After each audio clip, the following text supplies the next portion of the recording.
네, 오늘 예수께서는 빛으로 나아오라고 말씀하십니다.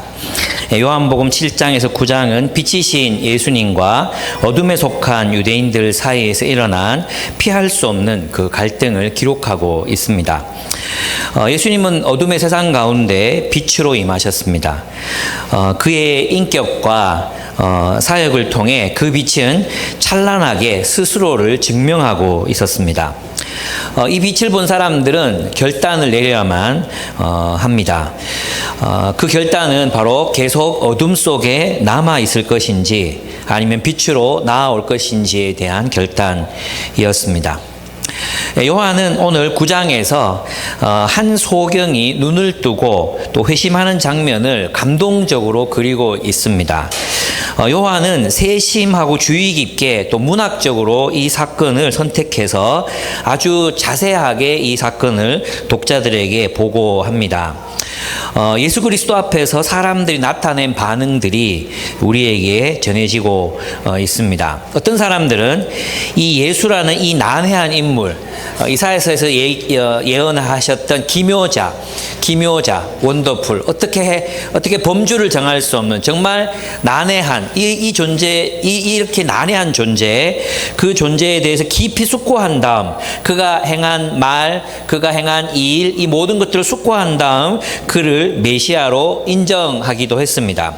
또 어떤 이들은 예수라는 인물을 자신들의 패러다임, 즉 죄인이라는 패러다임, 안식일을 거부하고 기존 종교 체제를 거부했기 때문에 죄인이라고 규정하고 그 규정을 절대 바꾸지 않으려고 명백한 사실, 팩트를 이제 거절하고 있는 그런 완고한 사람들도 있었습니다. 또 한편으로는 오늘 이제 고침받은 이 맹인의 부모처럼 메시아인 것을 알지만 유대인들이 두려워서 부인할 수도 또 시인할 수도 없는 그런 입장에 처한 사람들도, 그런 어정쩡한 태도를 지닌 사람들도 이제 보여주고 있습니다. 예수께서 빛이라는 말씀은 우리의 삶을 적나라하게 드러내신다는 뜻입니다. 빛이신 예수 그리스도께로 우리가 나아가면 우리의 어둠은 적나라하게 폭로될 수밖에 없습니다. 그분 앞에서 우리의 실체는 드러날 수밖에 없습니다. 사실 점잖아 보였던 이 바리새인들의 마음속에는 사리가 가득했습니다. 음란한 여인을 심판하겠다고 정의심에 사로잡혀 있는 그들 가운데에는 음란한 죄를 범하지 않은 사람이 아무도 없었습니다. 그들의 거짓과 위선은 예수님 앞에서 여지없이 폭로되고 말았습니다. 그들은 그들의 행위로 스스로 어둠의 자식이며 마귀의 자식임을 그들의 행위를 통해 증명하고 있었던 셈입니다. 사실 이 바리새인들 또 유대인들, 아니 우리도 마찬가지입니다. 예수님을 만나기 전까지는 별 문제가 없었습니다. 나름 존경받고 살았고 안정된 삶을 영위하고 있었습니다. 사람들이 볼 때도 사람들에게도 인정받는 유능한 사람, 착한 사람이라 그렇게 인정받으며 살아가고 있었습니다. 그러나 나타나신 예수님, 빛으로 오신 예수님을 만나고 나서 더 이상 우리는 그런 삶을, 그런 위선적인 삶을 살아갈 수 없게 됩니다. 예수님의 존재와 말씀으로 그들의 기득권과 안정은 위협받고 있었습니다. 여러분, 많은 사람들이 예수님을 안전한 존재라고 생각하는데 아닙니다. 예수님은 위험하신 분입니다. 예수님은 우리의 세계관을 뒤흔들어 놓고 우리의 자리를 불안하게 만드는 분입니다. 우리의 확신과 우리의 신념을 흐트러 놓으시는 분이십니다. 그래서 있잖아요. 예수님은 자신이 맹인이라고 고백하는 사람들, 나는 죄인입니다, 나를 떠나소서라고 고백하는 사람들, 그런 사람들에게 예수님은 안전한 분이시지만 나는 본다, 나는 알고 있다, 내가 바꿀 생각은 없다, 나는 완전하다, 자신의 의를 주장하는 사람들 앞에서 그분은 맹렬한 포효를 바라시는 맹수 같은 분이십니다. 반석은 그 반석에 의지하는 존재들에게는 한없이 안전한 공간이지만 그 반석에 머리를 갖다 박는 사람들에게 이 반석은 대단히 위험한 존재가 될 수밖에 없는 것과 같습니다. 여러분, 우리도 예수를 만나지 못했다면 우리는 나름 나 꽤 괜찮은 사람이야, 뭐 이 정도면 괜찮지, 이렇게 자위하며 살았을지 모릅니다. 그러나 우리가 예수를 만나고 나서 우리는 우리의 죄성과 우리의 이기심과 우리의 어둠을 직면할 수밖에 없게 됩니다. 그렇습니다. 그분을 만나는 것은 위험한 일입니다. 그래서 예수와 만난 사람들은 결단을 요구받습니다. 예수를 따르든지 예수가 진리라는 불편한 진실에 눈을 감고 살던 대로 살든지, 예수가 진리라는 것을 믿고 자신을 바꾸든지, 아니면 예수가 진리라는 이 불편한 진실을 거부한 채 살던 대로 살든지, 여러분 어떻게 하시겠습니까? 1절에서 12절을 보면 예수께서 나면서부터 맹인인 한 남자를 고치십니다.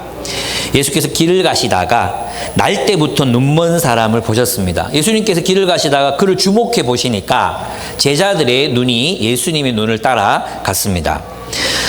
제자들이 그 맹인을 보고 예수께 물었습니다. 선생님, 이 사람이 눈먼 사람으로 태어난 것이 누구의 죄 때문입니까? 이 사람의 죄입니까? 부모의 죄입니까? 나면서부터 이 사람이 엄마 뱃속에 있으면서 죄를 지어봤자 얼마나 지었겠습니까? 그 죄 때문에 맹인이 되었다고 믿는 것은 말이 안 되잖아요. 그러면 이제 부모의 죄 때문입니까? 이렇게 묻습니다. 사실 성경에서는 자신의 죄, 자식의 죄 때문에 부모가 벌을 받지 않고 부모의 죄 때문에 자식이 벌을 받지 않을 것이라고 기록되어 있습니다. 우리는 이게 이제 인간의 어떤 지적인 하나님의 형상을 따라 지음받은 우리들에게 이런 질문은 어떤 필연적으로 따라오는 것 같아요. 내게 부당하다고 느껴지는 고통이 오거나, 또 사람들을 볼 때 나면서부터 백혈병에 걸리거나, 또 나면서부터 불구로 태어나는 사람들이 있거나, 또 정말 희귀병을 앓게 되거나, 또 내 자녀가 그런 아이로 맞이하게 되거나, 이랬을 때 우리는 왜라는 질문을 하게 됩니다. 왜 이런 일이 내게 발생해야 하고, 왜 세상은 이런 사람들로 가득한가? 이런 왜라는 질문을 던지게 됩니다. 그런 습관이 우리들에게 있습니다. 예수님이 그에게 이렇게 대답하십니다. 이 사람이 죄를 지은 것도 아니요, 그의 부모가 죄를 지은 것도 아니다. 이렇게 말씀하십니다. 사실 이 죄 때문에 누군가가 불구가 되고 죄 때문에 누군가가 고통을 겪는다는 사상은 기독교 사상이 아니라 불교나 힌두교의 사상입니다. 그래서 김효곤 교수는 아마 제자들이 이 생각이 인도의 사상의 영향을 받은 것일 거라고 이제 생각하기도 합니다. 그러나 이제 확인할 수 있는 것은 아닙니다. 불교나 힌두교는 이 세상에서 당하는 고통이 전생에 지은 죄에 대한 업보 때문이라고 말합니다. 그래서 이 세상에서 태어나는 사람들은 계속 벌받기 위해서 전생에 지은 죄에 대한 업보를 치르기 위해서 이 세상에 살아가는 것입니다. 그래서 불교인들에게 이 세상은 누리고 즐기고 행복할 수 있는 그런 세상이 아니라 벌을 받는 거대한 감옥이 바로 이 세상입니다. 그래서 불교인들은 지금 우리가 살아가는 세상을 긍정적으로 그렇게 바라보지 않습니다. 이 세상의 질서를 벗어나야 된다고 생각하거든요. 그렇지만 성경은 그에 대해서 침묵합니다. 다만 우리가 알 수 있는 몇 가지 사실은 있습니다. 그것은 이 세상이 신라원이라는 것입니다. 하나님이 처음 창조하신 세상이 아니라는 것, 이 세상은 죄와 또 마귀와 사탄의 영향력 아래에 있다는 것입니다. 또 하나는 하나님이 창조하신 이 세계는 하나님의 구원과 완성, 즉 하나님의 재창조를 향해 나아가고 있다는 것, 이 두 가지는 성경에서 확실하게 우리들에게 얘기해주고 있는 사실입니다. 하나님이 처음 창조하신 세상은 멋지고 아름다웠지만 그것이 인간의 반란으로 말미암아, 인간의 탐욕으로 말미암아 이 세상이 이렇게 어둠에 사로잡히게 되었다는 것. 그런데 하나님은 이 세상을 또한 완전하게 만드시기 위해서 재창조의 사역을 감당하고 계시다는 것. 그리고 이 세상은 그런 의미에서 구원과 회복, 즉 재창조, 하나님의 새 창조를 필요로 한다는 것, 그것은 분명히 우리가 알 수 있는 사실입니다. 그 말씀은 다음 구절 예수께서 하신 말씀을 통해서 알 수 있습니다. 보면 예수님은 이렇게 말씀하십니다. 하나님께서 하시는 일들을 그에게서 드러내시려는 것이다 라고 말씀하십니다. 하나님께서 일을 하고 계시다는 겁니다. 그 일이 무엇이냐면 바로 이 나면서부터 맹인된 사람을 치유하시고 또 그를 재창조의 질서로 초청하시고 예수 그리스도의 새로운 공동체로 들어가게 하시는 것이라고 할 수 있습니다. 예수님은 하나님께서 하시는 일들을 그에게서 드러내시려는 것이다 라고 말씀하십니다. 그러면 이게 이제 삐딱하게 보면, 이 말씀을 삐딱하게 보면 우리는 이렇게 생각할 수 있습니다. 그러면 하나님이 자신이 하시는 일을 드러내기 위해서 이 사람을 나면서부터 맹인이 되게 하셨는가? 이 사람이 나면서부터 맹인이 되게 하셔가지고 그렇게 고생하면서 살게 하셨는가? 이런 삐딱한 질문이 생길 수 있습니다. 근데 이것은 그런 뜻이 아닙니다. 왜냐하면 하나님의 일을 드러내는 일, 그것은 이 맹인에게만 국한된 일이 아니라 우리 모두의 소명이기 때문입니다. 하나님의 형상으로 지음받은 우리 모두의 소명이 무엇입니까? 하나님이 하시는 일을 하는 것입니다. 하나님이 하시는 일을 우리의 삶을 통해서 드러내는 것, 그것이 하나님의 창조사역에 동참하는 것, 실수도 있고 하나님의 구원사역에 동참하는 것, 이 모든 것은 하나님의 백성들인 우리들, 하나님의 백성으로 부르심 받은 우리 모두의 소명인 거예요. 그러니까 예수님께서는 지금 특별한 어떤 소명의 사명에 대해서 나면서부터 맹인된 사람은 오늘 이 순간을 위해서 맹인으로 산 거, 이렇게 말씀하시는 것이 아니라 저 맹인의 사명도 하나님의 일을 드러내기 위한 것이라고 말씀하고 계시는 것입니다. 우리 모두가 그렇게 살아야 하듯이. 이해하셨습니까? 네. 근데 여기서 중요한 것은 이것입니다. 이 문맥 흐름상 이 말씀의 뜻은 이거예요. 예수님께서 누구 때문입니까? 왜 저 사람이 맹인이 되었습니까? 날 때부터 맹인이 되었습니까? 이 질문에 대한 대답은 하지 않으세요. 왜? 라는 질문에 대해 누구의 잘못도 아니다고 말씀하십니다. 저 맹인의 잘못도 아니고 부모의 죄 때문도 아니다. 다만 우리는 지금 왜 이런 일이 생겼느냐를 묻지 말고 이 일을 통해, 이 고통스러운 상황에 놓인 사람을 통해 우리가 해야 할 일이 무엇인가를 생각해야 한다는 것입니다. 지금 고통 중에 있는 사람을 위해서 우리가 할 수 있는 일을 하자. 하나님의 일을 하자. 상처 입은 사람을 위해서 왜라고 묻지 말고 지금 우리가 그를 위해서 할 수 있는 일을 하자. 불가항력적으로 고통에 놓인 사람들에게 왜 저들에게 저런 일이 닥쳤습니까? 라고 묻지 말고 그들을 찾아가서 위로하고 하나님이 행하실 일을 그들에게 행하자. 이것이 예수님께서 제자들에게 가르치시는 말씀이라고 할 수 있습니다. 예수님은 하나님께서 하신 일들을 그에게 드러내시려는 것입니다. 4절에 보시면 있잖아요. 이렇게 말씀하십니다. 나를 보내신 이의 일을 누가 합니까? 새 번역이 굉장히 잘 번역했는데요.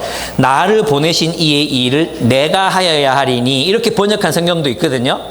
본문에 보면 뭐라고 번역되어 있습니까? 우리가 하여야 하리니, 이렇게 되어 있어요. 나를 보내시니, 하나님의 일을 누가 하라고? 너희가 하라고. 지금 나면서부터 맹인된 사람들을 위해서 하나님이 하실 일을 우리가 나와 함께, 예수님과 함께 있는 제자들이 할 수 있는 일을 하자고. 예수님은 지금 낮이에요. 예수님이 있는 동안 메시아이시고 하나님이신 그분은 눈먼 자의 눈을 뜨게 하고 저는 자들을 뛰게 하실 수 있는 분이시잖아요. 그분이 이 땅에 계셨던 그 시간 동안에는 죽은 자도 일으키실 수 있는 분이셨잖아요. 그래서 그 낮 동안에 할 수 있는 일을 우리가 그를 위해서 행하자. 이것이 예수님의 답이었습니다. 그래서 고통받는 이 세상에 대한 하나님의 대답은 무엇입니까? 우리입니다. 우리.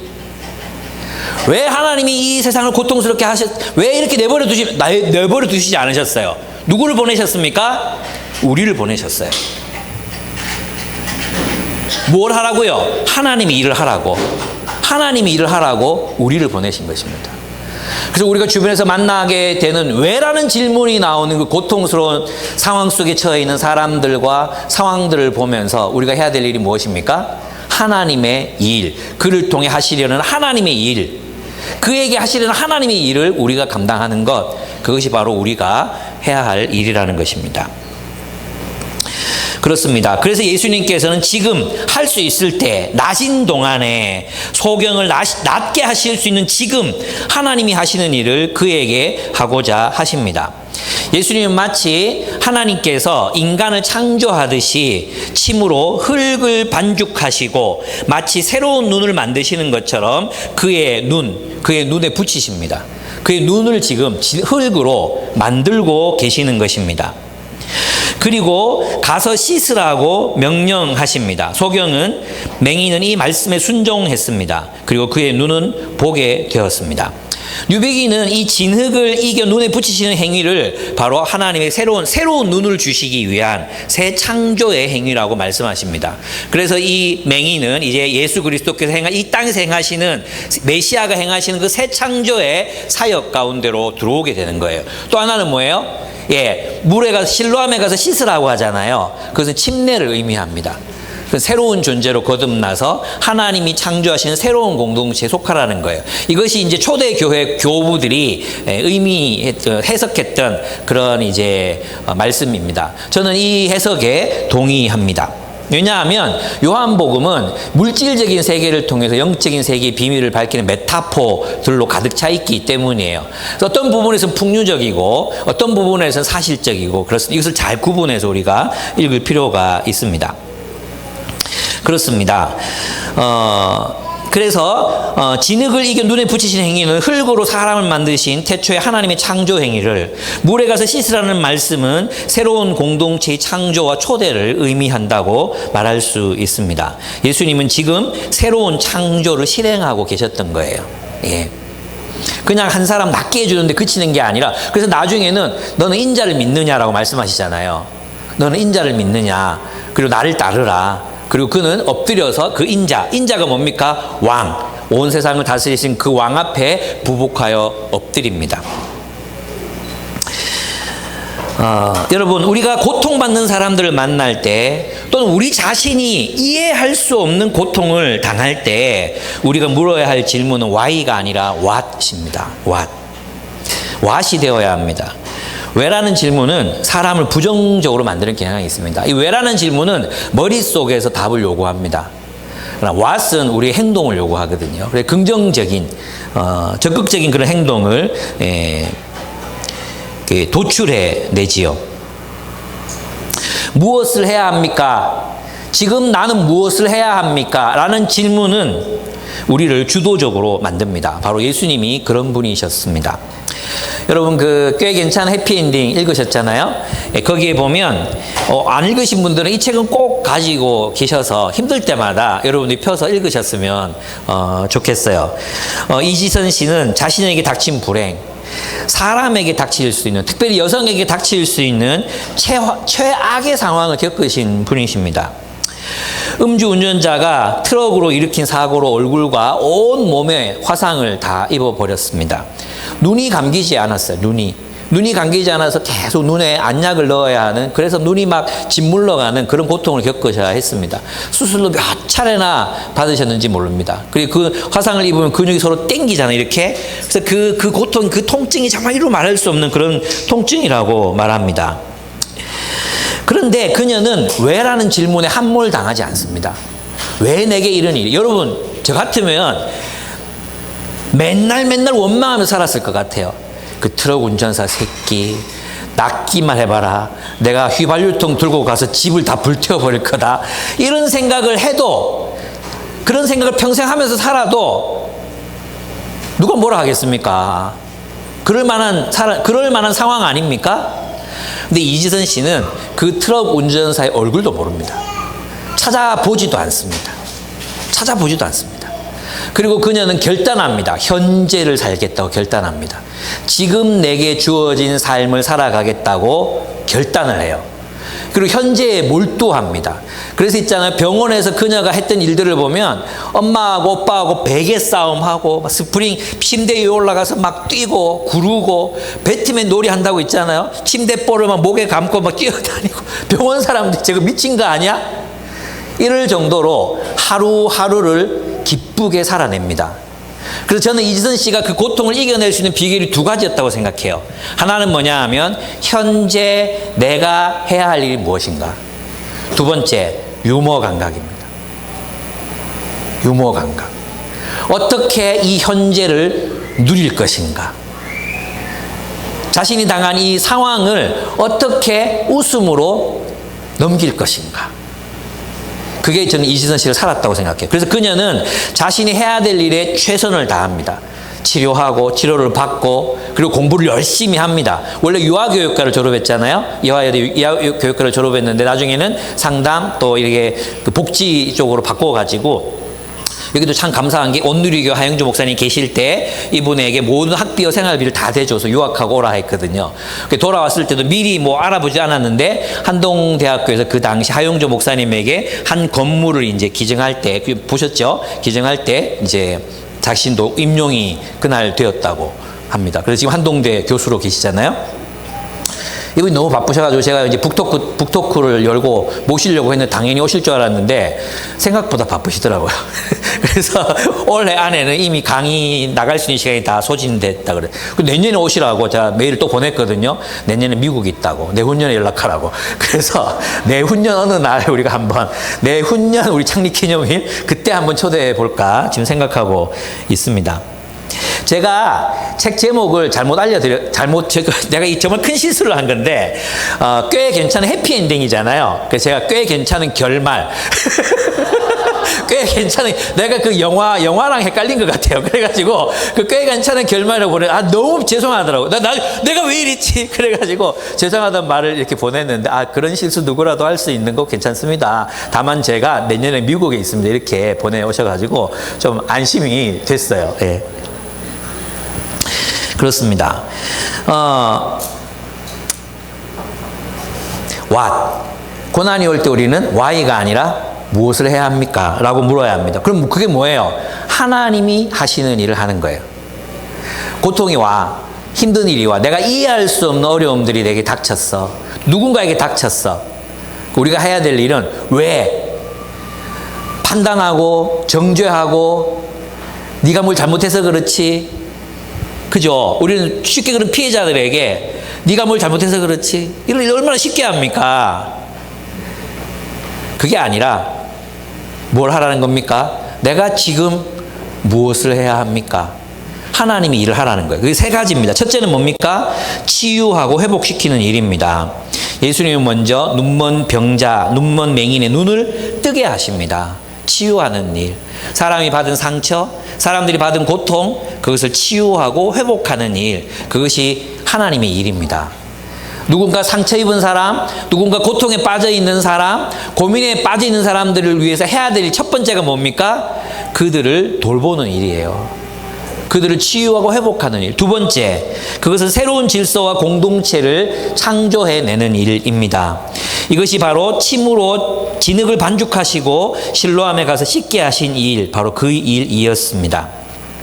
세 번째, 빛이신 그리스도를 보고 따르게 하는 일입니다. 빛이신 그리스도를 알리는 일, 그리고 빛이신 그리스도, 빛이신 진리 앞에서 자신을 드러내게 하는 일, 그것이 우리가 해야 할 세 가지 일이라고 할 수 있습니다. 한번 정리해 볼까요? 치유하는 일, 두 번째, 새 창조의 공동체를 만드는 일, 세 번째, 그리스도를 따르게 하는 일, 그리스도를 비추는 일, 그것이 우리가 그들 고통받는 사람들을 위해서 해야 할 일이라는 것입니다. 이 일들은 우리가 마땅히 감당해야 하는 사역이기도 합니다. 4절, 우리는 나를 보내신 분의 일을 낮 동안 해야 한다. 우리는 나를 보내신 분의 일을 낮 동안 해야 한다. 안식일에 사람을 고치는 일, 그 일을 우리는 마땅히 감당해야 한다는 것입니다. 상처 있고 고통받는 사람들을 치유하며 하나님 나라의 새로운 공동체들을 창조해야 합니다. 그리고 우리는 세상 사람들의 눈을 열어 진리가 되시는 예수님을 보게 해야 합니다. 여러분, 우리는 이 일을 할 수 있을 때 해야 합니다. 하나님이 하시는 일을 지금 해야 합니다. 이런 기회가 우리에게 언제나 열려 있는 것이 아닙니다. 낮이 있으면 밤이 있습니다. 복음이 잘 전파될 때도 있지만 복음이 막힐 때도 있습니다. 복음의 전파가 막힐 때도 있습니다. 젊어서 힘이 남아돌 때도 있지만 나중에 하고 싶어도 할 수 없는 그런 질병에 걸리거나 또 늙거나 할 수 없을 때가 또 다가옵니다. 저도 이제 얼마 안 남았습니다. 예. 지금처럼 이렇게 사역하고 사람들을 만나고 막 할 수 있는 날이 이제 몇 년 남지 않았습니다. 훈련을 받을 수 있을 때 열심히 훈련을 받으십시오. 여러분, 사랑할 수 있을 때 열심히 사랑하십시오. 우정을 나눌 수 있고, 이런 생각 하잖아요. 언제 떠날지 모르고, 이런 사람도 있잖아요. 언제 떠날지 모르고, 지금 최선을 다하십시오. 지금. 네, 하나님, 지금밖에 없어요. 모르잖아요. 내일이 어떻게 될지 모르는데, 지금 최선을 다하시기 바랍니다. 눈이 밝을 때, 여러분, 성경 글씨 보이죠? 네, 글자 보이죠? 제 안에 이거 안 보여요. 그래서 돋보기 껴야 보인다니까요. 여러분, 내한테 그런 날이 오겠나 싶죠? 만 넘어가면 압니다. 돋보기 껴야 되는 나이가 옵니다.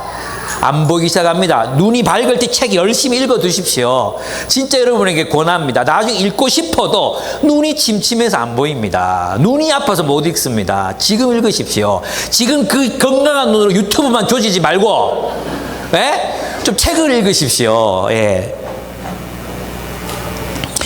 네, 사람들의 마음, 주변에 있는 사람들이 관심을 가질 때 최선을 다해서 복음을 전하십시오. 때를 놓치면 영 돌아오지 않을 수도 있습니다.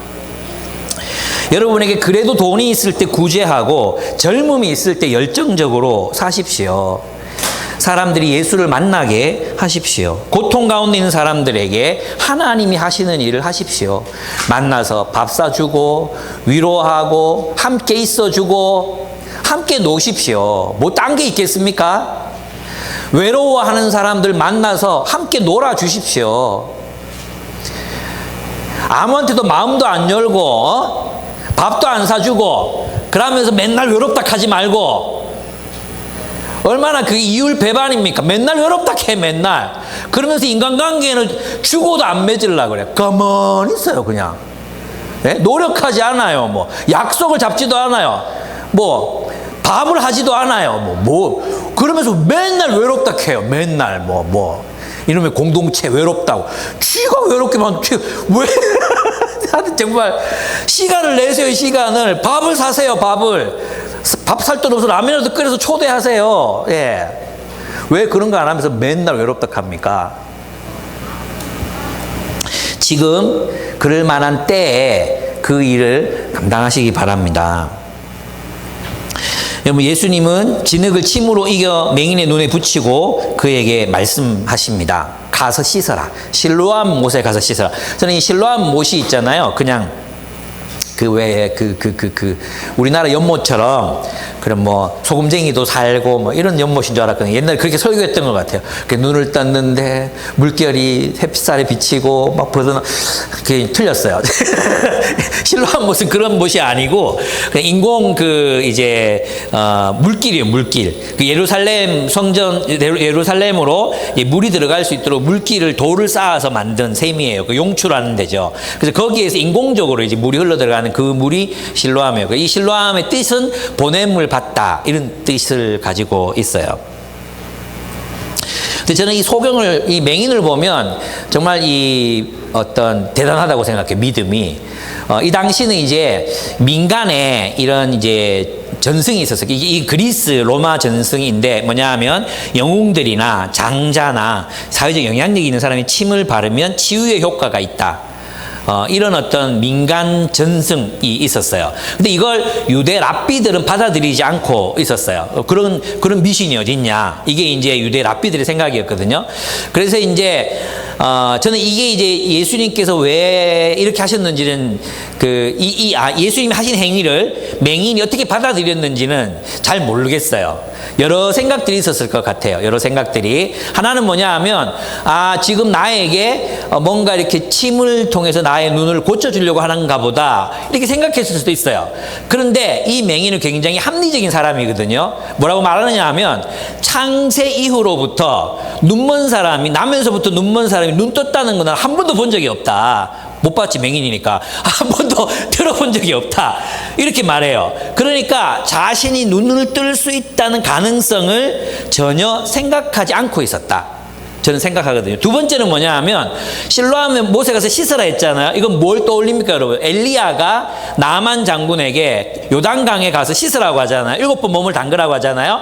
그것처럼 이제 그 엘리야, 그들이 기다려왔던 엘리야와 같은 메시아, 그 메시아가 물에 가서 씻으라 이렇게 명령하는 걸로 이제 보일 수 있는 거죠. 그러니까 결과적으로는 그 두 가지 의미가 있어요. 하나는 뭐냐 하면, 새 창조, 내가 너의 눈을 새롭게 만든다. 새로 만들어 붙여줄게, 이런 의미가 있고, 두 번째는 엘리야가 했던 것처럼 네가 물에서 씻으면 네가 눈을 뜰 것이다. 그래서 그는 이제 가서 씻으라 그랬을 때 그 말에 순종해서 갑니다. 그죠? 아마 가는 동안에는 그의 눈이 떠질 거라고 예상할 수 없었을 것 같아요. 근데 가서 정말로 눈을 씻었잖아요. 그럼 어떻게 됐습니까? 눈을 뜨게 됐습니다. 놀라운 일이 발생한 거죠. 그리고 이 거리가 김혜건 박사에 의하면 한 1km 정도 된대요. 그럼 1km를 걸어가려면 몇 분 정도 걸려요? 15분 정도 되는 거리란 말이에요. 15분 정도 되는 거리를 걸어가는 거예요.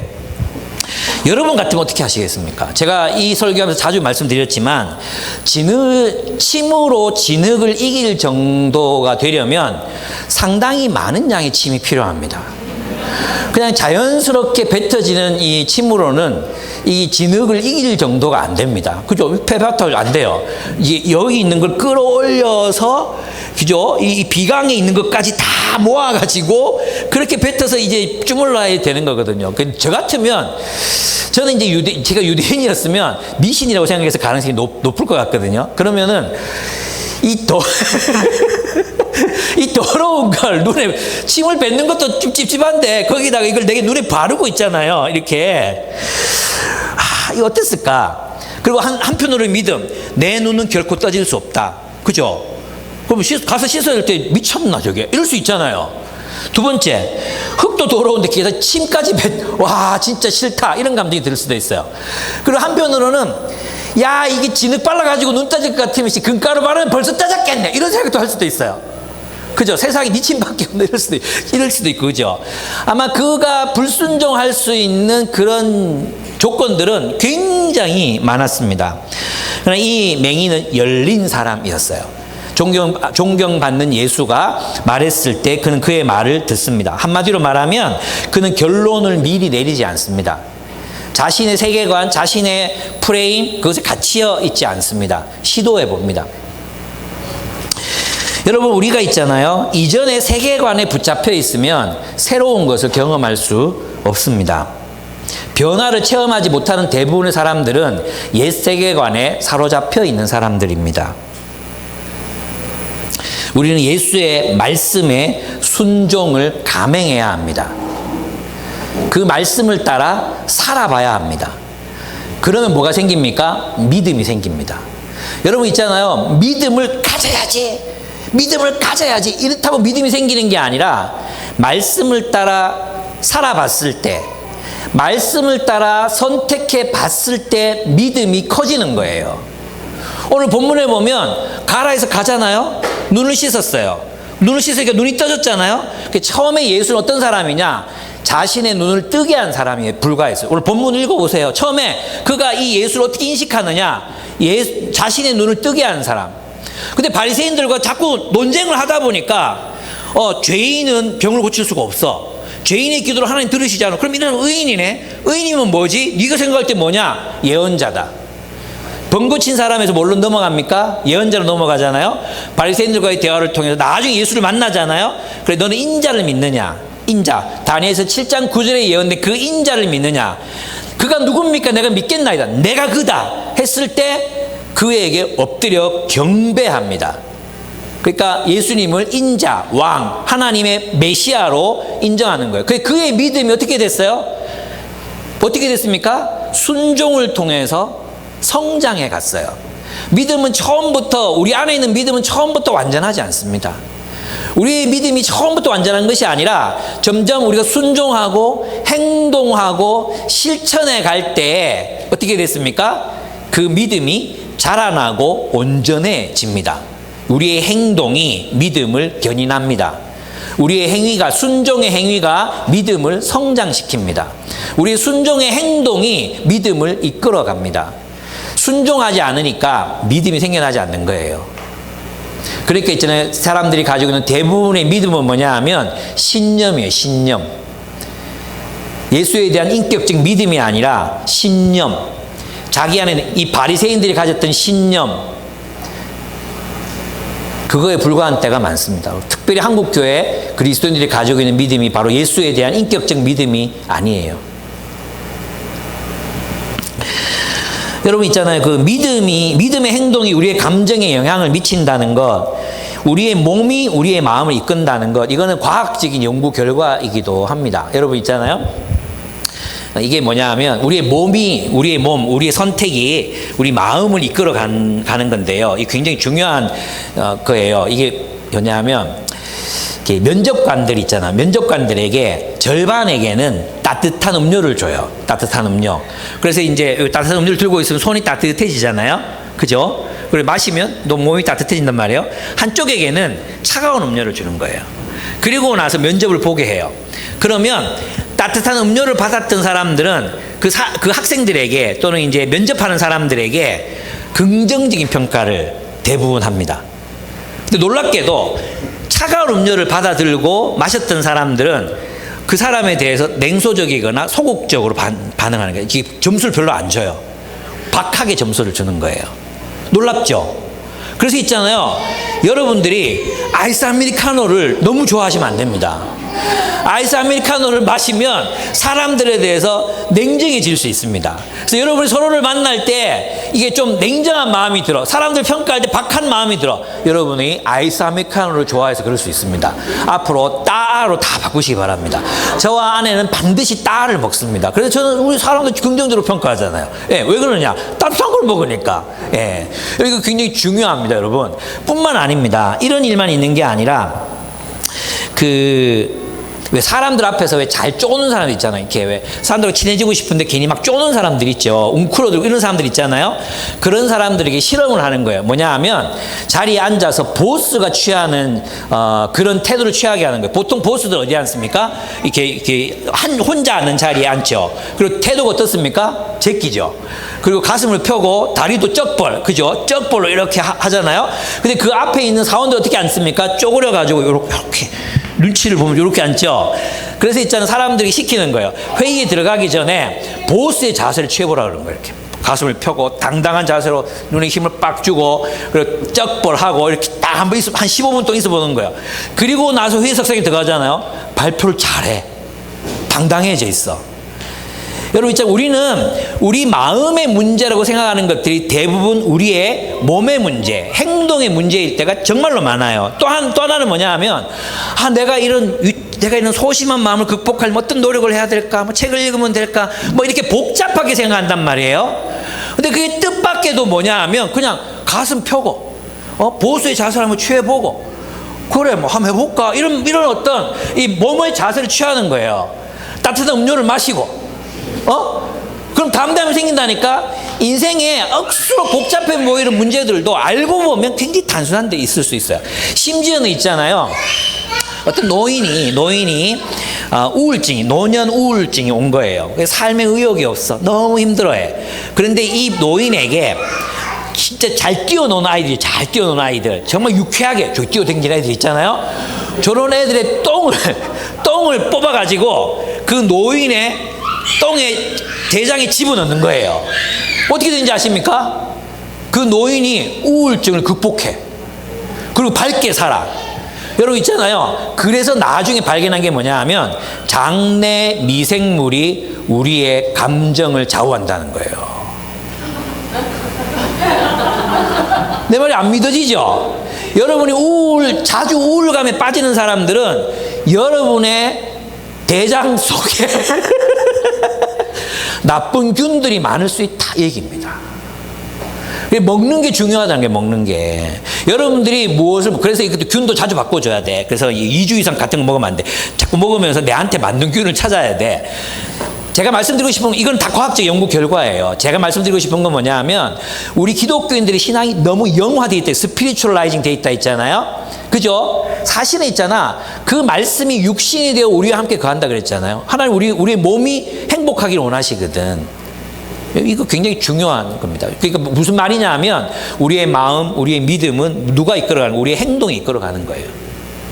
사랑이라는 것도, 우리가 진리, 예수님의 진리, 예수의 말씀, 그 말씀에 때로 순종하기 어려울 때 있어. 이 말씀 어떻게 행하냐? 내가 어떻게 용서하냐? 나는 정말 소심한 사람인데 어떻게 다가가냐? 내가 먼저 어떻게 인사하냐? 막 이런 여러 가지 생각들이 들 수 있잖아요. 근데 놀랍게도 있잖아, 정말 우리가 해야 되는 일들은 아주 작은 실천일 수 있다는 것입니다. 큰 게 아니에요. 내 심리적인 어떤 무의식의 문제를 해결하고, 막 내 안에 있는 과거, 막 나도 모르는 내 과거를 뒤집어 엎어 내 가지고, 이래서 내가 그랬구나, 원인을 발견하고, 그래야지 해결되는 게 아니란 거예요.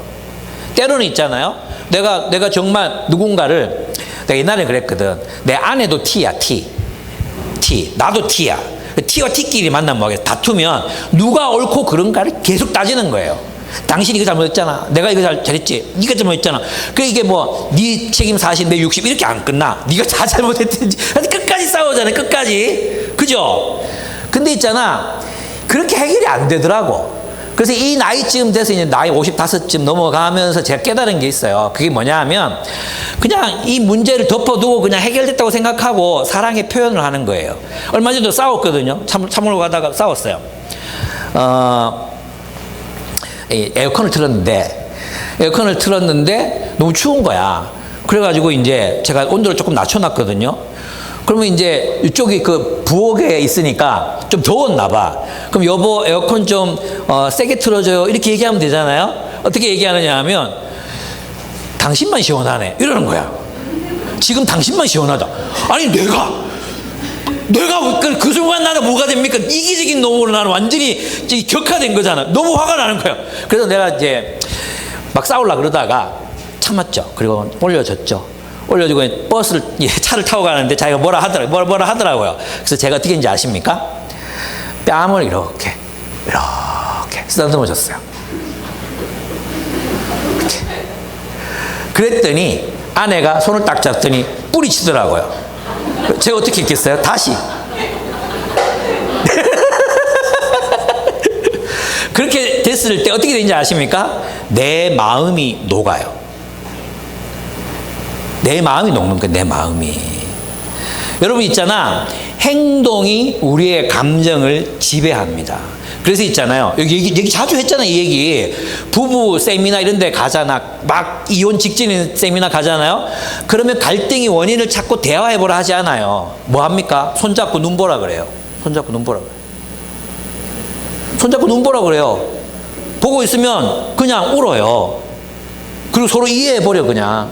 그리고 뭐 하라 그런지 아십니까? 처음 만났을 때 어느 레스토랑 가셨냐? 그걸 뭐 먹었냐? 같이 먹으라 그래요. 뭐 막 복잡하게 언제 몇 시에 상처를 받았고, 그때 그 사건이 막 누가 사과했고, 이렇게 해결되는 게 아니고, 레스토랑에서 밥 한 끼 하다 그냥 해결되는 거예요. 행동. 여러분, 우리의 행동이 우리의 마음을 이끌어 갑니다. 우리의 행동. 그래서 예수님께서 요한복음에 보면 희한하게도 뭐라고 말씀하십니까? 가서 물동이를 채우라. 떠서 주라. 들고 일어나 걸어가라. 실로암 못에 가서 씻으라.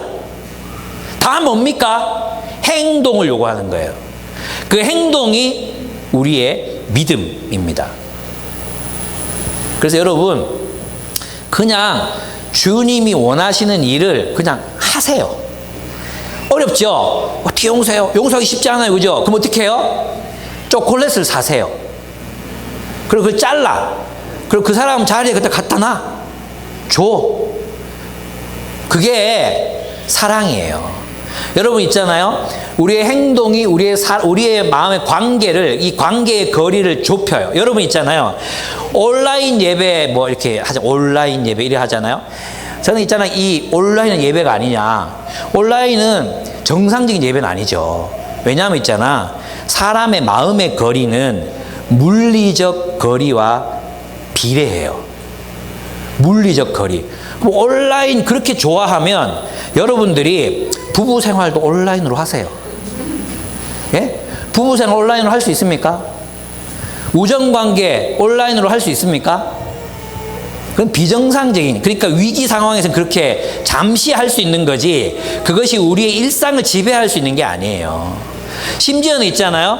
심지어는 온라인일 때 사람들이 서로 이 김경일 씨 책에 나오는 거예요. 거기 보면 어떻게 되냐면 어떤 한 대학에서 졸업식을 하는데 그 총장님이 비대면 하니까 이제 상 받는 애들만 부른 거야. 이게 너무 마음 아팠던 거지. 그 총장이 이제 얘기해가지고 모든 학생들의 얼굴을, 모든 학생들의 그 등신대를 만들어가지고 졸업생들의 의자를 다 이렇게 만들어줍니다. 그런데 있잖아, 학생들이 와서 상을 받고 자기 친한 친구들 옆에 앉아. 그 친구 사진 옆에 앉아. 그게 아무것도 아닌 게 아니야. 옆에 앉아가지고 손을 잡고 와줘서 고마워. 우리만 이거 해서 미안해. 이거 다 찍어가지고 이제 보내주는 거예요. 그 얼굴도 만지고. 인간은 그런 존재예요. 제가 말씀드린 게 뭐냐 하면 행동, 접촉, 물리적 거리, 헌신, 요리를 같이 먹는 것, 밥을 하는 것, 밥을 짓는 것, 함께 국을 퍼서 먹는 것, 이 모든 것들이 우리가 하나님의 진리를 따라 살아갈 때 필요한 일들이라는 것입니다. 이해가 되십니까? 여러분, 기독교의 믿음은 플라토닉한 믿음이 아닙니다. 마음으로만 너희와 함께 있으면 되지. 그럼 바울이 어떻게 했습니까? 어떻게든 길을 쓰고 만나려고 하잖아요. 길을 쓰고 만나, 그 먼 거리에서 편지만 보내면 끝인데 길을 쓰고 만나려고 하잖아요. 내가 가려고 얼마나 애썼는지 모른다. 얼굴 보기를 원한다. 내가 너 얼굴과 얼굴을 만나서 이야기하고 싶다. 여러분, 이거 꼭 기억하셔야 됩니다. 여러분, 그렇습니다. 이게 믿음입니다. 믿음의 행동이 우리의 감정에 영향을 미칩니다. 그래서 저는 여러분이 있잖아요, 좀 친밀한 행동들을 좀 하셨으면 좋겠어요.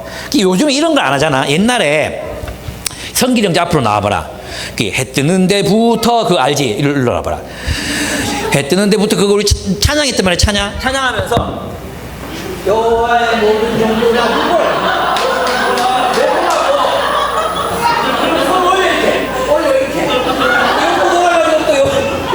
이 시간이 이렇게 들어가도 됩니다.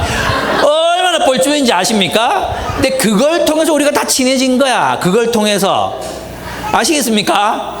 그냥 뭐 사상을 교환하고 이래서 우리가 친해진 게 아니고 여호와의 모든 종들아 할렐루야 이렇게 하면 우리가 친해졌다고. 함께 몸을 부딪히고 함께 수건 돌리기 하고 함께 기마전도 하고. 우리가 비대면 시대에 우리 이런 어떤 접촉, 행동, 주님의 계명에 순종하는 삶, 내 이웃을 내 몸과 같이 사랑하라 하신 이 명령, 이 진리에 순종하는 건 행동으로, 우리의 몸으로 하는 거예요. 몸으로. 우리의 마음으로가 아니라 우리의 행동이 함께 있을 때 우리의 마음도 함께 있게 되는 거예요. 예수님의 명령을 따를 때도 마찬가지입니다. 순종의 행동이 믿음을 이끌어냅니다. 그렇습니다. 그래서 여러분이 누군가를 정말 누군가 이거 하나님 뜻이 아니다. 내가 이 사람과 대면한 거 하나님 뜻이 아니다 싶을 때는 초콜릿 캐러멜을 사서 이제 그냥 이렇게 주는 거예요. 이렇게 그냥 주세요. 안 친한데 막 스킨십하면 이상한 사람 되잖아요. 그저 물질적인 접촉을 하는 거예요. 조그마한 엽서라도 하나 보내고 그렇게 하는 겁니다. 그래서 예수께서 이 맹인의 눈을 뜨게 하심으로 논쟁이 일어났습니다. 그죠? 13절에서 34절. 소경은 예수님을 만나고 눈을 뜨게 되었습니다. 눈을 뜨고 돌아와 보니까 뭘 기대했겠습니까? 눈 뜨고 왔으니까 얼마나 신기했겠어요. 막 신기했을 것 같아요. 근데 왔는데 자기 때문에 사람들이 막 싸우고 있는 거야. 사람들이 막 싸우고 있어. 경탄과 축하와 와, 네 눈 떴구나. 날 때부터 네 못 봤는데 네 눈을 떴구나. 이게 기뻐하는 게 아니라 막 자기 때문에 네가 이 새끼 안식일 날 눈 떠가지고 이 사단이 일어났잖아. 왜 누가 네 눈 뜨게 해줘. 이런 일을 하고 있으니까 얼마나 황당했겠습니까? 그렇습니다. 그들은 예수님이 나면서부터 소경이었던 이 사람을 고친 것을 알았습니다. 그러나 그들은 그들의 패러다임에서, 그 일은 그들의 패러다임에서는, 유대인들의 패러다임에서 일어나서는 안 되는 일이었어요. 그들의 기준에 의하면 예수님은 안식일을 어긴 죄인이었거든요. 그들의 세계관으로는 죄인은 이런 표적을 행할 수도 없고 하나님은 죄인의 기도를 듣지도 않으시기 때문에 소경이 눈을 뜨게 하는 일은 일어나서는 안 되는 일이었습니다. 근데 팩트는 무엇입니까? 소경은 눈을 떴습니다. 누구 때문에 떴습니까? 예수 때문에 떴습니다. 그럼 하나님은 죄인의 기도를 안 들으시는 분인데 소경이 예수의 명령 눈을 떴다면 예수는 의인입니다. 그죠? 그러면 누가 바뀌어야 됩니까? 바리새인들이 자신의 생각을 바꿔야 합니다. 자신의 생각과 의견을 바꿔야 합니다. 근데 무엇을 바꿉니까? 팩트를 바꿉니다. 자신의 의견과 생각을 바꾸는 게 아니에요. 많은 신앙을 가진 사람들조차도 성경이 그렇게 말하면 자신 생각을 바꿔야 되잖아요. 성경이 그렇게 말하면 자신의 의견을 바꿔야 되잖아요. 그런데 때로는 자신의 생각을 바꾸는 게 아니라 성경을 바꿔버립니다. 원래 그런 뜻은 아니야. 이렇게 바꿔버립니다. 예를 들면 가난한 자들을 위해서 너희가 너희 가진 것들 가난한 자들과 나눠라. 그죠? 성경이 분명하게 말씀하셨잖아요. 그리고 마태복음 25장에서 지극히 작은 자 하나를 섬긴 것이 나에게 한 것이고 아닌 것이 아닌 거라고, 그리고 하지 않으면 영벌에 처할 거라고 말씀하셨잖아요. 그러면 그 말씀으로 우리 자신을 바꿔야 되잖아. 내가 믿음에 관해서 내가 생각하고 있는 그 생각과 의견이 정말 맞는가? 나를 바꿔야 되잖아. 근데 우리는 성경을 바꿔버립니다. 어떻게 바꿔버립니까? 원래 그런 뜻은 아니다. 예수님이 과장법을 사용하셨다. 예수님 믿는 사람 구원하신다 하셨지 이것은 과장법이다. 그렇게 바꿔버립니다. 우리는 그런 식으로 성경을 이용할 때가 얼마나 많은데, 그럼 성경을 왜 읽습니까? 지 마음대로 해석할 건데. 팩트가 있는데도 그들은 팩트를 왜곡시키려고 합니다. 그래서 그들의 결론이 뭐냐 하면 이거 날 때부터 소경 아니다. 이거 날 때 원래 이 소경 아닌데 부모들이 시켰다. 부모들이 눈 감으라고 시켰다. 이거 하나. 또 하나 뭐겠어요? 임마 이거 금마 아니다. 이 눈 뜬 놈하고 눈 감은 놈하고 이 다른 놈이다. 그래서 이 부모를 부릅니다. 부모. 그 결론을 바꿔야 되니까 부모를 불러가지고 이 새끼 네 새끼 아니지. 이 새끼 네 새끼 아니지 이렇게 물어요. 부모들이 안 맞고도 자기 새끼거든. 이게 내 자식 맞습니다. 근데 모르겠습니다. 이게 눈을 감고 있는데 왜 눈을 떴는지 모르겠습니다. 그러니까 이 유대인들이 뭐라고 묻습니까? 이 날 때부터 소경 맞냐? 부모를 의심하는 거예요. 그래서 이제 소경에게 묻습니다. 이제 분명하게 부모들이 날 때부터 소경이 맞았고 지금은 눈을 뜨고 있는데 무슨 일이 있었는지는 직접 물어보십시오. 사실 부모가 자기 아들이 눈 떴으니까 얼마나 축하하고 싶었겠습니까? 그 축하도 못하게 하는 역기능적 사회가 돼버린 거죠. 규칙의 사회, 법칙의 사회가 돼버린 거죠. 그러니까 이 소경에게 물어요. 네가 어떻게 낳았다고 생각하냐? 너를 낳게 한 사람이 누구냐? 우리는 그가 죄인이라고 생각한다. 안식일을 어겼으니까. 안식일에 반죽했잖아. 안식일에 네 눈에 뭐 발랐잖아. 안식일에 네 걸어가게 했잖아. 그 안식일을 어겼으니까 죄인이지. 죄인은 이런 이적을 일으키면 안 되지. 그러니까 그 사람이 일으킨 건 이적이 아니지. 근데 너는 눈을 떴네. 이게 무슨 일이지? 그러니까 너는 지금 어떻게 생각하냐고. 그 사람에게 두 번이나 묻습니다. 나도 모르겠습니다. 난 예언자라고 생각합니다. 이 죄 가운데 태어나서 우리를 가르치려고 하는구나. 이게 죄인이에요. 인지부조화. 인지부조화가 뭐라 그랬어요? 자신의 믿음과 팩트가 다르면 팩트를 지우려고 하는 거죠. 오늘날 극우 교회들에서 일어나는 일들이에요. 극우 교회들에서 빨갱이 아닌 사람을 빨갱이로 정해놓고 빨갱이여야 하니까 빨갱이 비슷한 모든 것들을 갖다 붙여가지고 빨갱이로 만드는 거예요. 그게 얼마나 악한 짓입니까? 그게 딱 바리새인들의 후예들이에요. 그렇게 사는 사람들. 그리고 지들이 한번 좋게 본 사람들, 무속신앙, 논문을 무속을 쓰고, 그죠? 논문에다가 무속을 쓰고, 그리고 뭐 그 사람 말에 따라가지고 뭐 영빈관을 지은에 만회했다가 지금 국민들이 반대하니까 또 안 짓고, 그걸 또 지지한다고 기도회를 하고, 이 새끼들 다 거짓은 일자예요. 진짜 나는 그 정치가들에게 화가 나요. 정치가들 사람들 이용하는 게 정치가예요. 근데 그 지지한 목사들 내가 진짜 또 그리스도의 사랑으로 내가 원수를 사랑해야 되겠지만 어쨌든 눈이 떠지기를 바랍니다. 근데 이 맹인은 있잖아요. 진리이신 예수 앞에서 자신의 생각과 믿음을 확장시켜 갑니다. 무슨 말이냐 하면 그 빛 앞에서 자신의 어둠을 물리치고 변화되어 가요. 이게 성장이에요. 우리는 이제 우리가 가지고 있는 신념, 확신, 이 모든 것들을 주님의 빛, 예수 그리스도의 진리 앞에서 우리 자신을 변화시켜 가야 돼요. 그래야지 자라요. 내가 믿고 있는 걸 딱 고수하잖아요. 그럼 성장하지 않습니다.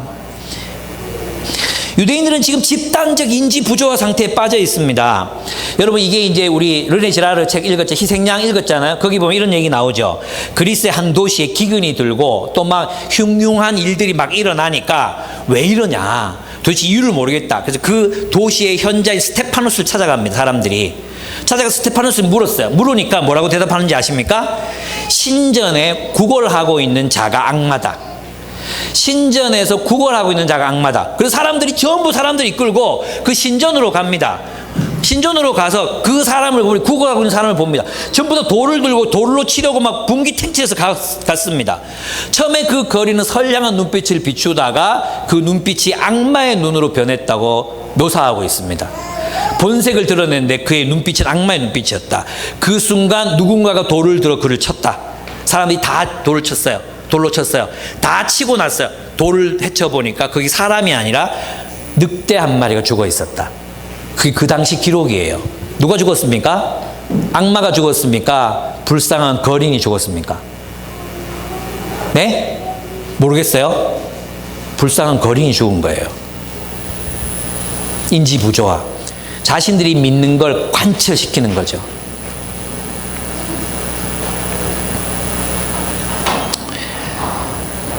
우리도 그렇습니다. 사람에 대한 판단. 누군가 한 사람 찍어놓고 나쁜 사람이라고 찍어놓잖아요. 그러면 그 사람이 하는 모든 일들이 다 나쁜 짓으로 보여요. 맥락을 생각하지 않고 어떤 일들이 그 전에 있었는지 생각하지 않고 그냥 나쁜 짓으로 보인다니까요. 어떤 사람들 있잖아요. 그냥 막 사람들 대놓고 무시하고 그런 사람들이 있어요. 대놓고 돈 없는 사람들 무시하는 사람들이 있거든요. 왜 우리 그 혐오적인 말들, 맘충, 이런 수많은 이야기들 있잖아. 그런 것들이에요. 요즘 알바들은 책임감이 없어. 이런 거 있잖아. 딱 단정해 놓는 말들. 어떻게 합니까? 그러다가 그 알바가 커피라도 우리한테 쏟아. 이 책임감 없는 것들, 조심성 없는 것들. 근데 우리는 그 한 사람의 인격을 완전히 무시해버리는 거죠. 그 사람이 밤을 샜는지, 마음에 깊은 고민이 있어서 사람을 못 봤는지, 바닥이 미끄러웠는지 그 맥락을 생각하지 않는 것입니다. 그냥 그 사건 하나로 사람 평가하고 판단하고 그냥 그렇게 찍어놓고 그 사람 그런 사람이라고 찍어놓고 계속 보면 그 사람 그런 사람 돼요. 예수를 그렇게 악마로 만들고 있지 않습니까? 사실에 대한 판단, 팩트가 우리를 바꿔야지 우리가 팩트를 바꾸면 안 돼요. 가치에 대한 판단, 내 믿음이 틀렸으면 내 믿음을 바꿔야 되는 거예요. 사람들의 고집은 대단합니다. 진리가, 말씀이, 예수께서 심지어 자신들이 추종하는 칼빈이나 루터가 진짜 말한 건 그게 아니라고 책을 펴서 알려줘도 아니 난 그거 안 믿어. 이게 인간이에요. 자신들의 의견과 믿음을 바꾸지 않습니다. 오히려 사실을 변화시키려고 합니다. 그런데 이런 행위는 중력을 부정하는 것과도 같습니다. 중력을 믿지 않고 바위 위로 떨어지면 우리는 머리가 깨지거나 죽습니다. 우리는 진리 앞에서 겸손해야 합니다. 직면해야 합니다. 진리이신 예수 그리스도가 우리를 비추게 해야 합니다. 이것도 이제 김경희 씨의 책에 나오는 건데, 인간의 미덕은 겸손과 진실에 있다고 합니다. 여러분 있잖아요. 성격은 안 바뀌어요. 사람의 성격, 내향적이냐 외향적이냐, IQ, 기질 있죠. 보수적이냐 진보적이냐 개방적이냐 이런 거 안 바뀐대요. 두려움이 많으냐 담대하냐 이런 거 안 바뀌어요. 사람의 성격은 바뀌지 않아요. 근데 근데 제6의 성격이 있는데 그게 되면 인격이 되는 거야. 그래서 탁월한 성품을 가진 사람들, 이런 사람들을 보면 무엇을 가지고 있느냐 하면 제6의 인격을 가지고 있는데, 그게 뭐냐 하면 이 모든 성격적 결함을 극복할 수 있는 게 겸손과 진실이라는 인격이에요. 겸손이 뭔지 아십니까? 겸손. 그 김기근 씨는 자기가 존경하는 사람 몇 사람을 얘기해. 그 중에 한 명이 최재천 교수예요. 이 최재천 교수는 세계적으로도 유명한 생물학자이고 환경론자이고 굉장히 존경받는 사람이거든요. 근데 후배 교수들을 만나, 이 최재천 교수가. 그러면 뭘 말하느냐 하면 자신의 업적을 말하는 게 아니고 자기가 말아먹었던 연구 결과들, 연구 과제들, 그런 거 있잖아요. 그런 거 막 얘기한대요. 그럼 사람들이 막 깔깔깔깔 웃고 넘어가고 막 그런데, 그러면 전부 다시 최재천 교수를 되게 존경하고 사랑한대요. 이게 겸손이에요. 어떤 한 교수님이 이렇게 얘기했대요. 의사들이 뭐 말하잖아요. 그러면 이제 보통 유전이 많잖아요. 고혈압이나 당뇨는 유전이 많잖아요. 근데 보통 의사들이 이렇게 얘기하는 거예요. 이거 유전입니다. 이렇게 얘기해요. 속상하죠. 그죠? 근데 정말 겸손하고 진실한 사람이 이렇게 말한 거예요. 어떻게 말하느냐 하면, 부모님도 똑같은 고통을 겪으셨네요. 이게 겸손과 진실이에요. 부모님도 똑같은 고통을 겪으셨네요. 이게 어디서 나오겠습니까? 겸손. 겸손이 뭔지 아십니까? 내가 틀릴 수 있다. 내가 왜곡할 수 있다. 내가 못 볼 수 있다. 내가 착각할 수 있다. 저는 있잖아요. 이제 인성 간사님 아시는데 스타일리스트 키가 없어진 거예요. 스타일리스트 키 전체 예배 드리고 나서 왔는데 키가 없어진 거야. 내가 분명히 안 가져갔거든. 그래서 내가 분명히 빨간 꽃에 저기 내 책상 왼쪽에 있는 걸 봤어.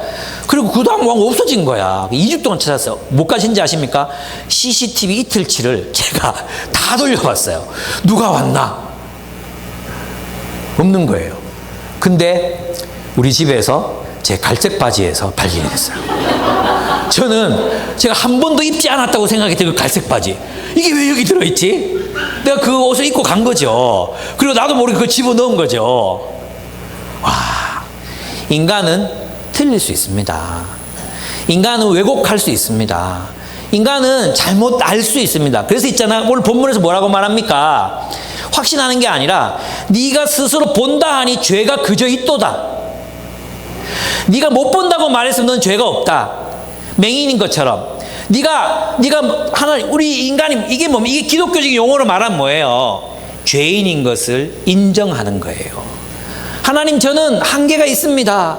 저는 잘 못 봅니다. 저는 사람들을 잘 모릅니다. 저는 이해심이 부족합니다. 잘 모르겠습니다. 제가 틀릴 수 있습니다. 제가 잘못 봤을 수도 있습니다. 이게 겸손입니다. 이 사람들이 성장하는 것입니다. 여러분, 우리는 결코 완전하지 않습니다. 그렇기 때문에 우리 다른 사람들의 조언과 다른 사람들의 이야기에 귀를 기울여야 합니다. 그리고 잘 듣고 그 사람들에게 겸손하게 나의 입장을 설명할 때 우리의 창의력과 우리의 인격은 성장하는 거예요. 근데 우리는 있잖아요. 난 옳다. 나는 내가 선택한 건 내가 알아서 할 거다. 이 모든 것들이 뭡니까? 인간의 죄성으로부터 나오는 것입니다. 우린 진리 앞에서 그 진리를 직면해야 합니다. 진리이신 예수 그리스도가 우리를 비추고 우리를 바꾸게 해야 합니다. 진리이신 성령께서 이 말씀을 통해서 우리에게 말씀하실 때 우리는 우리의 생각을 내려놓고 이 말씀 앞에 순종해 보아야 합니다. 그럴 때 우리가 자라날 수 있습니다. 이제 예수님, 이 소경은 예수님께서 소경이 나타나셔서 묻습니다. 너가 인자를 믿느냐? 네, 내가 그 인자를 믿기 원합니다. 누가 인자입니까? 네게 말하는 내가 그로다. 그에게 경배하고 그를 따릅니다. 즉 그는 예수의 길을 따르기로 결단합니다. 세 가지 길이 있습니다. 첫째, 예수와 만나 바리새인의 길을 걸을 수 있습니다. 예수를 다른 말로 해볼까요? 말씀을 만나 바리새인의 길을 걸을 수 있습니다. 말씀이 우리를 변화시키지 않는 거죠. 진리를 거부하는 겁니다. 진리를 못 본 척하는 겁니다. 팩트를 바꾸는 거죠. 부모의 길이, 이 맹인의 부모의 길이 있습니다. 진리를 보고도 모른 척하는 겁니다. 진리에 헌신하지 않는 거예요. 예수를 메시아라고 고백하면 잡혀가니까. 예수를 메시아라고 고백하면 회당에서 쫓아내니까. 그럼 이 회당, 이 공동체에서 쫓겨난다는 것은 이 서로 상호 부조에서 제외된다는 뜻이거든요. 힘들어도 누구에게도 의지할 데가 없어진다는 뜻이에요. 모든 직장, 일, 이 모든 것으로부터 불이익을 당한다는 뜻입니다. 우리도 그래요. 헌신하지 않으니까. 진리를 알면서도 진리에 헌신하지 않아요. 왜 그렇습니까? 모른 척 하는 거죠. 못 본 척 하는 거예요. 알지만 실천하지 않는 거죠. 관계에 대한 무거움, 관계에 대한 짐, 세상 사람들하고 똑같이 생각하는 겁니다. 실천해보지 않는 거예요. 순종하지 않는 거예요. 제자의 길이 있습니다. 누가 뭐라 그래도 예수는 그리스도다. 누가 뭐라 그래도 예수의 길이 진리다. 아니 죄인이 어떻게 당신들 말대로 어떻게 죄인이 이런 일을 하나? 나 창세 이후로 이런 일이 난 걸 못 봤다. 그 전에 베데스다의 그 병자와는 얼마나 다른 태도입니까? 베데스다의 병자는 자기 의견을 바꿉니다. 예수가 나보고 그랬다고. 그러나 이 사람은 끝까지 의리를 지킵니다. 내가 아는 그는 적어도 예언자고 다시 만났을 때는 인자이시다. 그 기꺼이 출교를 경험합니다. 무엇입니까? 헌신의 대가를 지불합니다. 헌신의 대가를 지불하는. 여러분 어떻습니까? 진리는 여러분 앞에 있습니다. 예수가 여러분 앞에 있습니다. 여러분이 이 예수를 선택하셨습니까? 못 본 척하고 계십니까? 무시하고 계십니까? 진리가 여러분을 바꾸고 있습니까? 여러분 자신을 합리화시키지 말고 진리 앞에서 겸손하게 진리를 따르신 여러분들이 되시기를 축복합니다. 기도하겠습니다.